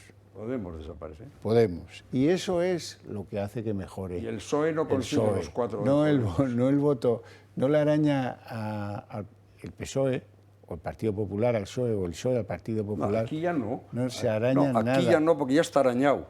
Ya está arañado. No, el riesgo del PP es que se le escapen votos. El día que me presentes a un socialista que ha empezado a votar al PP... Que no son socialistas, los que votan son ciudadanos que votan una y a otra.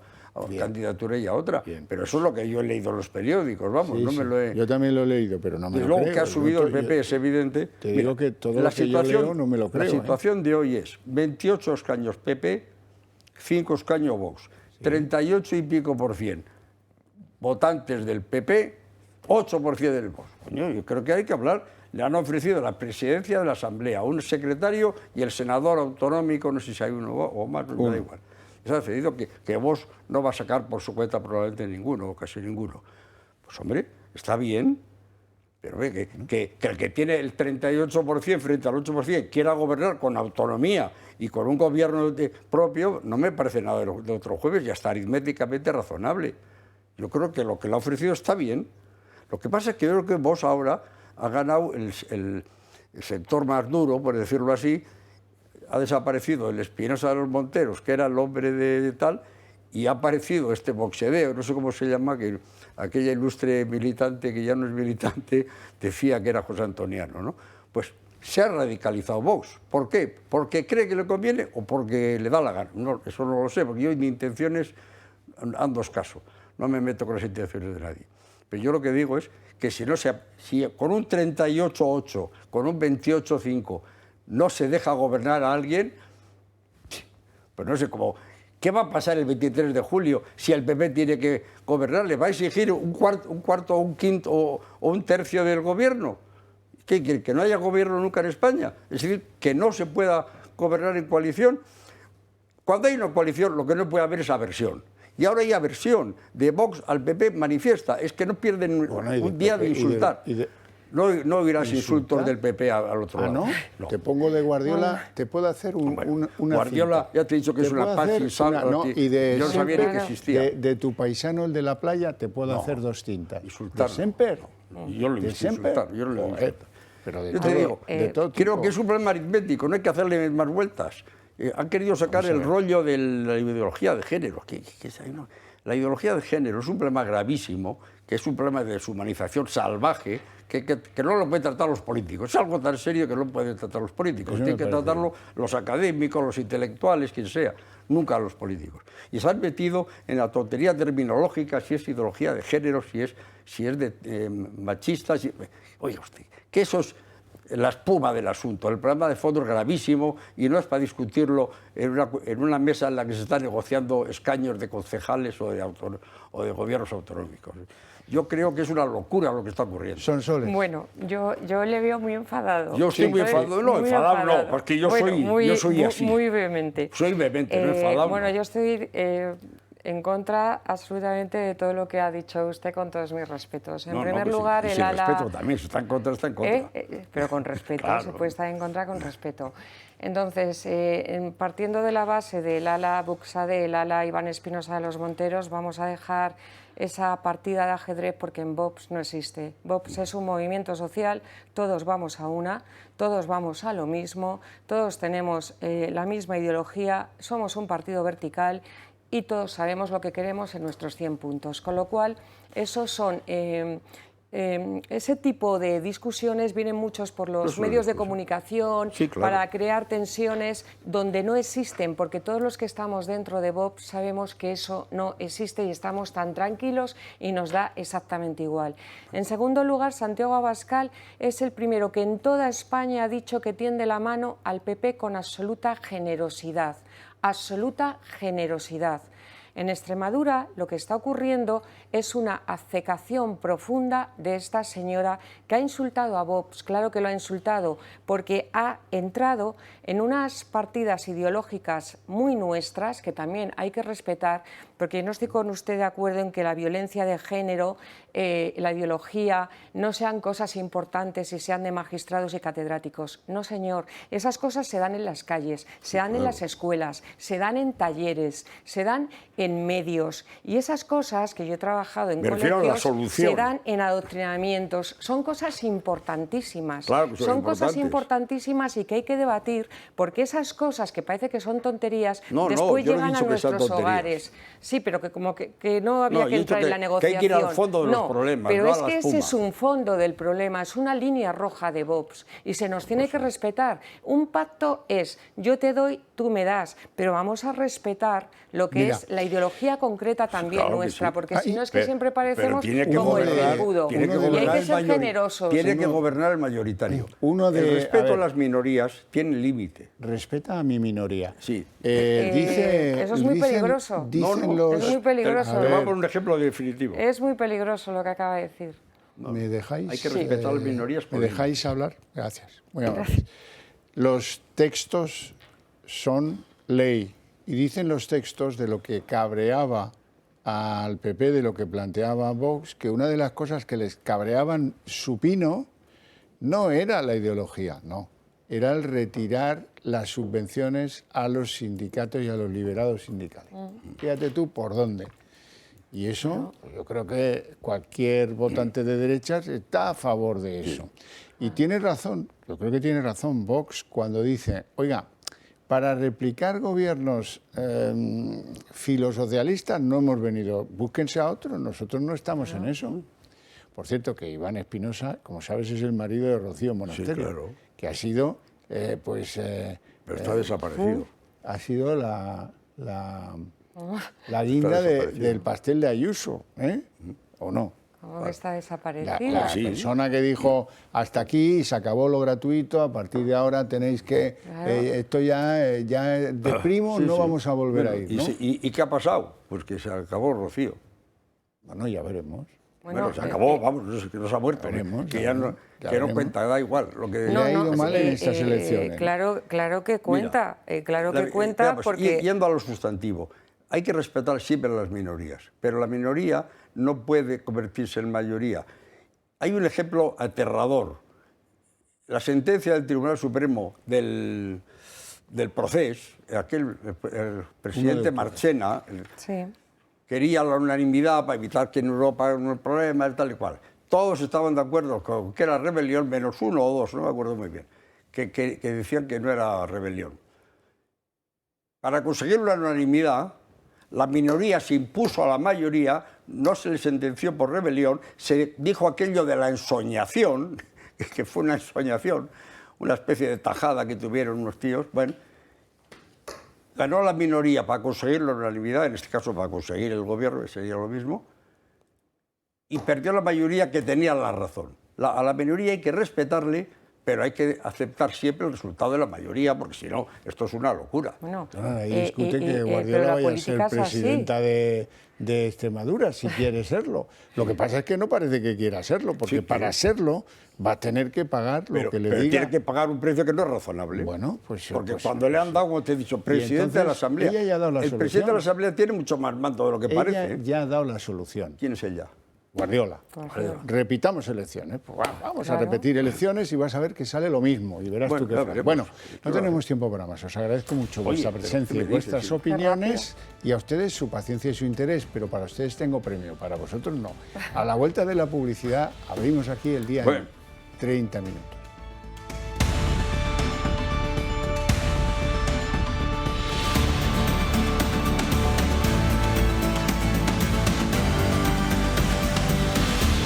El día en 30 minutos. Bueno, Pedro Sánchez parece que busca empleo en la televisión como presentador humorista. Sigue los pasos, dicen algunos, de Pablo Iglesias.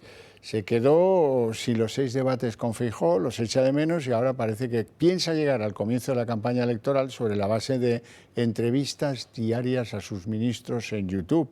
Todas las entrevistas son, por cierto, iguales. Lo primero es lo mal que estaba España cuando llegamos y lo segundo es lo bien que la estamos dejando. Está repleta de hitos. A partir de ahí el resto, pues un desborde de lisonjas y de peloteo constante, tanto en el caso de Escrivá, que fue ayer, como en el caso de Luis Planas, que ha sido hoy, y que han sido los primeros elegidos para esta serie por la que van a pasar, anuncian el resto de los ministros socialistas del gobierno. Son entrevistas sin preguntas. El presidente ilustra al aspirante, que es el entrevistado, y si acaso dice que sí, a veces con la cabeza asiente, y sobre todo ensalza el papel central de Sánchez en esta obra sinfónica. En fin, patético. Las preguntas, si acaso, se las hace el espectador. Si lo habéis hecho todo tan bien, entonces, ¿a qué demonios viene que no os voten los ciudadanos? Marina Álvarez. Pues Javier, Sánchez ha usado exactamente el mismo formato que utilizó ayer con Escrivá, con Luis Planas. Arropados por altos cargos socialistas y sin presencia de prensa, presidente y ministro presumieron de su gestión en los últimos 4 años e intercambiaron esta mañana piropos y elogios como estos. Primero, es muy buen amigo mío. Luis Planas es una persona que cuando habla, sobre todo transmite que sabe de lo que se habla. Es una persona, me consta, sé de lo que hablo, muy acreditada y muy reputada también entre los ministros y ministras de Agricultura de los 27 Estados miembros. Yo siempre subrayo y pienso cada vez que le escucho, ¿no? Y es que tiene una visión. Un agradecimiento. Tus palabras han sido muy cariñosas y me parecen casi excesivas, ¿no? Muchas gracias por la posibilidad de mantener este diálogo y este encuentro de los temas que sé que a ti te interesan mucho. Bueno, con Luis Planas ya son 2 de 22 los ministros que han pasado por el plató de Ferraz. El presidente ya ha adelantado que tiene intención de explotar este formato hasta el final, por lo que se espera que el resto del Consejo de Ministros pase por su sillón antes del 23J. Quedan 20. Si sigue con el ritmo de esta semana, una entrevista por día, el líder del PSOE logrará hacer pleno, ya que la distancia que nos separa con las urnas es, sin contar con los fines de semana, de 21 días. Con los bandazos que está dando Sánchez en su estrategia electoral, no sabemos si cursará invitación a los 4 ministros de Podemos. Esta es la propuesta que le hacían hoy desde el Partido Popular. En cambio, lo que ofrece el presidente del gobierno, al final a uno se le ven las cartas, ¿no? Ahora ha montado una especie de tertulia con sus ministros. Bien, estamos expectantes para ver cuándo va a tener la tertulia con Irene Montero para hablar de la ley del solo. ¿Sí? Guillermo Fernández Vara, el presidente en funciones de Extremadura, ha pedido ya ser investido. Ser investido es un plazo que va inexorablemente avanzando, aunque elude en cualquier pregunta, por incisiva que sea, el compromiso de si va a ser candidato del PSOE caso que se tengan que repetir las elecciones. Hoy hemos conocido los mensajes que reflejan el agrio debate entre el Partido Popular y Vox en las negociaciones para gobernar Extremadura. Y la verdad no es para nada halagüeño.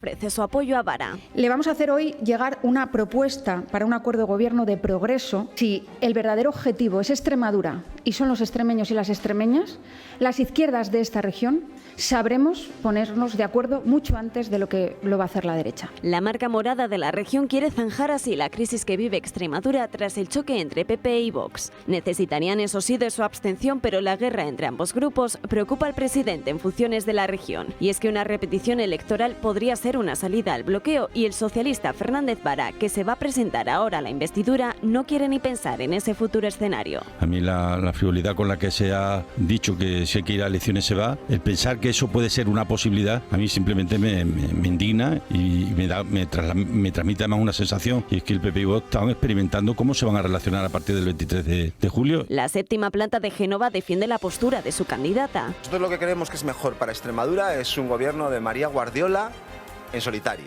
que es lo que garantiza el cambio. Todas las alternativas que existen no consideramos que no es lo que necesita Extremadura.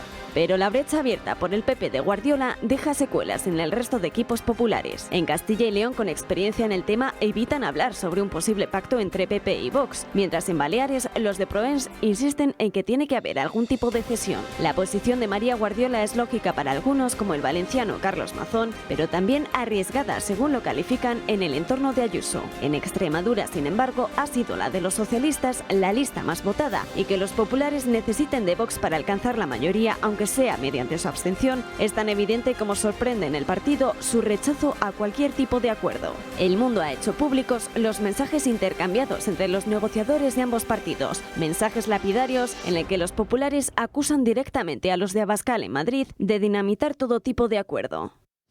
Y mañana empieza la fiesta en Aragón con la constitución de la Asamblea Autonómica y de momento parece que el candidato Azcón le ha ofrecido a Vox la vicepresidencia de esas Cortes aragonesas. Así es que prepárense para emociones fuertes también en Aragón. La pregunta respecto de Extremadura es ¿qué pasaría en Extremadura si se repitieran elecciones? Pues es evidente que lo que pasaría sería poco. Hoy han hecho una encuesta en OK Diario, ahora la van a ver, en la que, bueno, pues es obvio que mejora un poquito el Partido Socialista a consecuencia de la repetición de las elecciones, mejora un poquito el Partido Popular, que pasa de 28 a 30, empeora un poco Vox, que baja de 5 a 4, y desaparece Unidas Podemos, que de ahí es donde provienen los votos nuevos que recibe el PSOE. En conclusión, lo mismo, la mayoría absoluta solo la tienen el PP y Vox. No sé si en esa repetición eventual de las elecciones habría o no acuerdo. Es verdad que el Partido Socialista mejora sus resultados, pero tampoco le sirven de nada. Así es que muchas veces la repetición de elecciones no es la solución de las cosas. En el PP, la crisis con Vox en Extremadura parece haber roto todos los puentes construidos a raíz de ese pacto en la Comunidad Valenciana. Génova culpa a la Dirección Nacional de dinamitar esta buena sintonía. La tensión se ha trasladado hoy a la Asamblea de Madrid, donde ha sido investida Isabel Díaz Ayuso, que le ha dedicado estas palabras a Rocío Monasterio. Y lo que no podemos es venir pidiendo la aprobación de la izquierda. No se justifique usted delante de la izquierda porque va a reformar la ley trans. No se justifique ni les mire, refórmela, pero no venga que le piden carnets de no homófoba. Sobre todo lo que han tenido es el don de beneficiar a Sánchez cada vez que se le ha necesitado. ¿Qué decir en estas semanas? Son ustedes el verdadero colchón y la gran ayuda que necesita el Gobierno de Sánchez para no hablar de la verdad y de lo que está sucediendo en la Moncloa. España necesita un cambio, decía hoy en el debate de investidura madrileño Isabel Díaz Ayuso, y lleva toda la razón. El mensaje se interpreta como una mano tendida a Vox, pero es que no lo es, ni siquiera es eso, simplemente un análisis básico de la situación electoral en nuestro país y no solo en Extremadura. Un análisis realista de las expectativas que tiene Feijóo el próximo 23 de julio. Solo no alcanza la mayoría absoluta y el único aliado posible, el único que tiene, es Vox. ¿Producir un cambio político en España vale el precio que el Partido Popular acuerde con Vox? Pues como le pasó a Sánchez con Unidas Podemos, o es que no se acuerdan. El Partido Popular no defiende que sus pactos con Vox han producido resultados positivos allá donde los haya habido, por ejemplo, en Castilla y León. tampoco defiende los que pueda producir en la Comunidad Valenciana o en un montón de capitales españolas donde gobiernan, gracias sí, con Vox. Se trata de complejos. Ha entrado el Partido Popular en dinámicas propias de los socialistas que comparan los pactos de el PSOE con Podemos con el millar de agresiones sexuales y los beneficiarios por esas leyes absurdas como las del solo sí. Produce cierto bochorno que quien tenía pactos de apoyo con Bildu ahora cale en las decisiones estratégicas más íntimas del Partido Popular. Inocular ideas de lo que pretende el socialismo sanchista en la toma de decisiones, como por ejemplo esto que ahora está tomando tanta velocidad en el PP, considerar que los pactos con Vox en Valencia son un escándalo. La búsqueda del voto de centro ha llevado a Feijóo al extremo centrista, mientras Sánchez se frota en un rincón las manos ante este desconcierto que producen las diferencias entre el PP y Vox. Por cierto, un dato, en la sede del PSOE cuentan ya con informes, con trackings sociológicos que auguran una mayoría absoluta al candidato socialista en el caso de que se repitan elecciones en Extremadura. Los partidos ya perfilan estos días la que será su campaña para el 23J. El PP ha respondido hoy al formato de entrevistas de Sánchez desde la playa, o lo que al menos parecía la playa, para remarcar que al contrario que el presidente, ellos sí pueden pasear tranquilamente por la calle y entre la gente. Génova ha lanzado hoy su campaña Verano Azul, con la que busca alejarse de la agresividad que a su juicio impregna otras iniciativas como la lona contra la Agenda 2030 de Vox.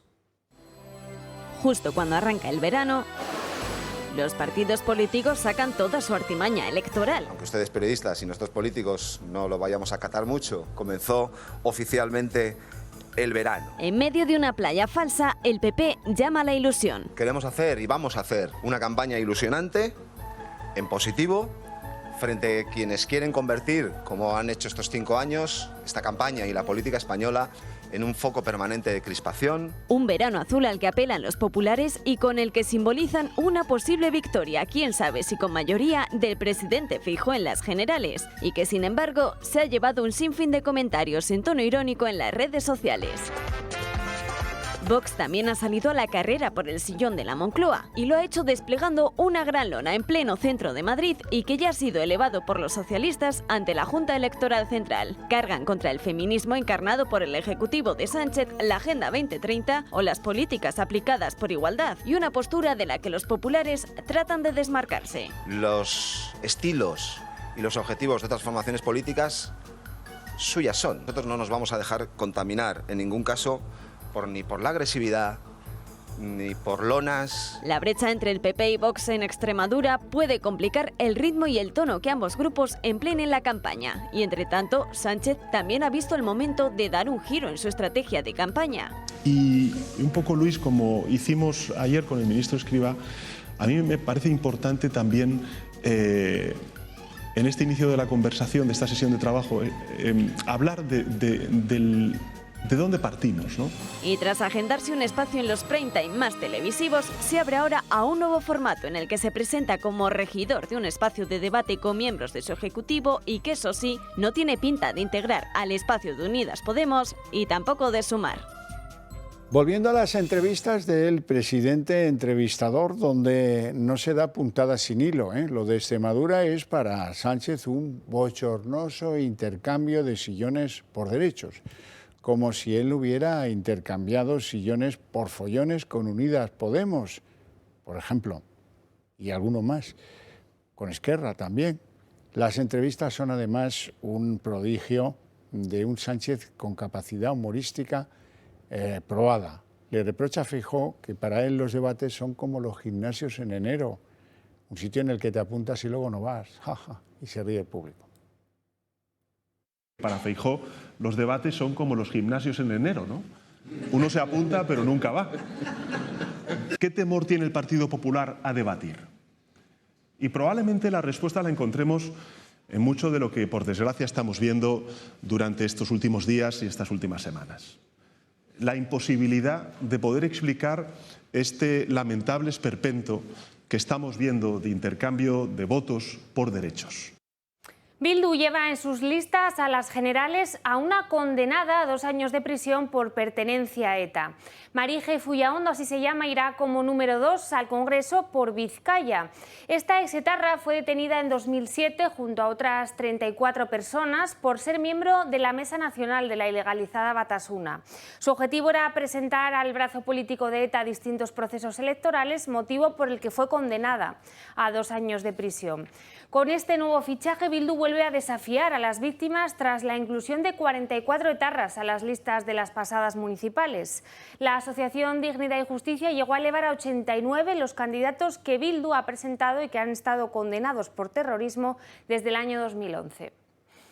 Y hoy se ha abierto una primera grieta entre las distintas fuerzas que componen Sumar. Aina Vidal, la candidata de Díaz por Barcelona y hasta ahora diputada de los Comunes, ha asegurado que llevarán el referéndum de independencia para Cataluña en su programa electoral. Yolanda Díaz ha evitado pronunciarse sobre ello, mientras que su equipo ha matizado que será una propuesta de consulta que saldrá de la mesa de diálogo. Lo cierto es que esta petición de los comunes de un referéndum no es una novedad, pero sí que lo hagan solo a un mes de las elecciones. Díaz, que ha evitado pronunciarse sobre este tema durante estos meses, tendrá que lidiar ahora con un tema incómodo durante la campaña. El Tribunal Europeo de los Derechos Humanos ha fallado a favor de 6 magistrados de la Asociación de Jueces Francisco de Vitoria que habían reclamado allí porque aspiraban a ser miembros del Consejo General del Poder Judicial y no pudieron serlo.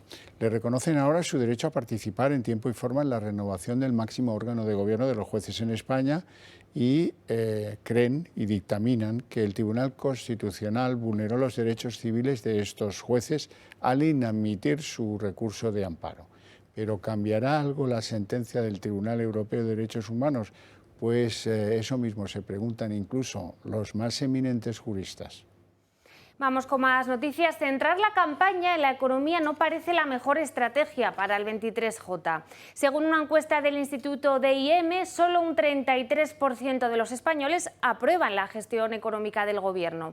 De hecho, solo la mitad de los electores socialistas la respaldan. La mejor nota del Ejecutivo es en materia internacional, mientras que el mayor suspenso es para los tributos. Los españoles le dan un suspenso a Pedro Sánchez y a la gestión de su gobierno, al menos en lo referido a lo económico. Así lo demuestra un estudio para el diario La Información, donde apenas un 33,8% de los españoles está de acuerdo con la política que ha llevado el gobierno en esta materia. Una gestión que ni termina de convencer a la gran parte de sus propios votantes, pues solo la mitad de los encuestados, un 56%, respalda al PSOE. Pero no solo es esto, hace pocos días conocíamos otro dato alarmante y es que la renta per cápita española cerró el 2022 con 24.580 euros, prácticamente al mismo nivel que en el año 2007. Por lo tanto, hemos perdido, nos hemos empobrecido. El gobernador del Banco de España, de hecho, ha vuelto a alertar sobre la situación económica del país, pues nuestra brecha con Europa se ha disparado. Y estando como estamos en estos niveles de pérdidas económicas, realmente hay un 33% de los españoles que están contentos con las acciones en esta materia del gobierno. ¿En serio? Las hipotecas para compra de viviendas se desplomaron un 15,7% en marzo y el interés medio pues ya estaba por encima del 3% como consecuencia del encarecimiento del Euribor y de que eso dependa de los tipos de interés que son más elevados para combatir la inflación.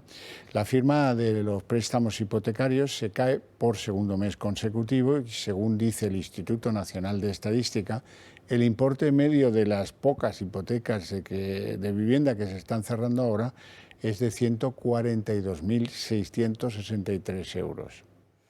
Y hoy han comenzado las rebajas de verano, las segundas del año, marcadas y mucho por la inflación. Tras meses de contención de los españoles por la escalada de precios, se espera que ahora se aumente el gasto con los nuevos descuentos. Las rebajas de verano ya han dado su pistoletazo de salida y con ellas la locura que se vive estos primeros días en las tiendas. Una cita que los grupos empresariales han adelantado, ya que la fecha oficial es el 1 de julio. Algo que ha sido muy bien recibido por los primeros clientes. Y es que firmas como Zara, Mango o El Corte Inglés ya ofrecen su ropa y otros productos a precios mucho más asequibles. A ver, siempre que sea bajada de precios agradece todo, porque la inflación está muy mal, está todo súper caro.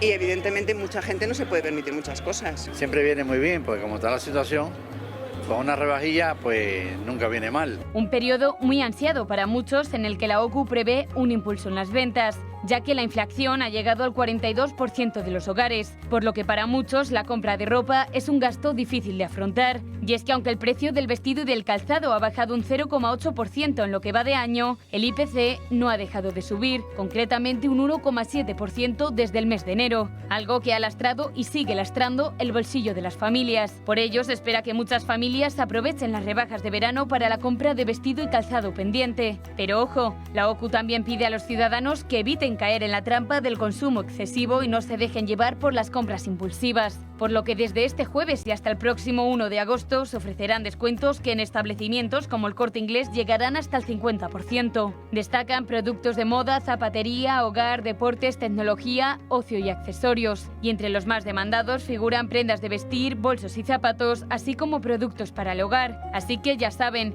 aprovechen las rebajas, pero siempre con cabeza. Trágico desenlace. Estados Unidos confirma la muerte de los 5 pasajeros que estaban en el interior del Titán. Ha sido por una pérdida de presión en el interior de la cámara de este sumergible. Este hallazgo se ha producido unas horas después de que se encontraran varios de los restos por parte de uno de los robots que participaban esta mañana en la búsqueda. Situación límite en la búsqueda del Titán. Los pasajeros del submarino se han quedado sin reservas de oxígeno. Tras unos días agónicos en las aguas del Atlántico, la cuenta ha llegado a su fin, lo que amenaza la supervivencia de los pasajeros y deja poco lugar a la esperanza, sobre todo después del último hallazgo. Un robot involucrado en la búsqueda ha encontrado en el fondo del mar una estructura de aterrizaje y la cubierta trasera del submarino Titán. Una mala noticia para las familias y equipos de rescate que llevan días trabajando sin cesar.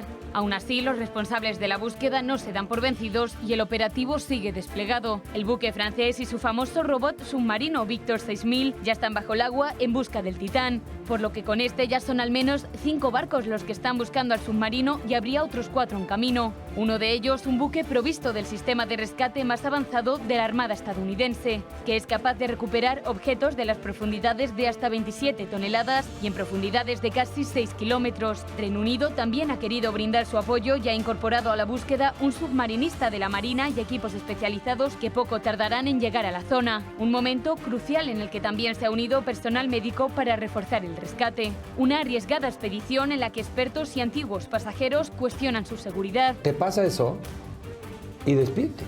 No hay forma de que alguien baje a rescatarte, son 3.800 metros, no hay otro sumergible en el mundo que pueda bajar a rescatarte y si lo hay, está lo suficientemente lejos como para que tú te mueras antes. El Titán no estaba preparado para sumergirse con turistas y ni siquiera consiguió el certificado oficial de navegación.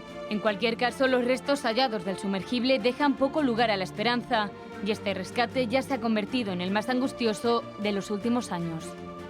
En fin, una explosión de gas ha provocado una fuga de gas licuado en China, pues acaba con un balance brutal, 31 muertos entre clientes y empleados de ese restaurante. El local es un sitio que está especializado en barbacoas en la ciudad de Jinchuan, que está ubicada a orillas del río Amarillo. China está celebrando estos días el Festival del Bote del Dragón, que es una fiesta pues muy participada, muy popular y un puente para los chinos de 3 días. En ese entorno es cuando se ha producido esa explosión con 31 muertos. Bueno, y hay que hablar del orgullo. Llega el orgullo y está produciendo ya algunos daños colaterales. El primero es que para muchos madrileños puede constituir esto una sorpresa, y es que el Ayuntamiento de Madrid, el Ayuntamiento de José Luis Martínez Almeida, parece sentir orgullo de proteger el orgullo. Bueno, y luego alguna incidencia también en Sevilla, donde hay un revuelo considerable, un conflicto de primer orden, porque consideran muchos políticos, por ejemplo los de Vox, que es una falta de respeto que se utilice en las imágenes del famoso orgullo gay, pues algunas vírgenes de gran devoción para los sevillanos. Quedan muy pocos días para que dé comienzo la Semana del Orgullo en Madrid. El alcalde ha decidido no colgar la bandera del movimiento en el Palacio de Cibeles. La ideología parece que puede más y aún así se podrán ver los colores. La fachada de Cibeles de 2.800 metros cuadrados y la fuente de Cibeles va a reflejar la bandera del movimiento LGTBI, por tanto que el orgullo se va a celebrar exactamente en las mismas condiciones. En el último boletín oficial del ayuntamiento se establecen medidas y restricciones para las fechas señaladas. Decidieron por todos los españoles.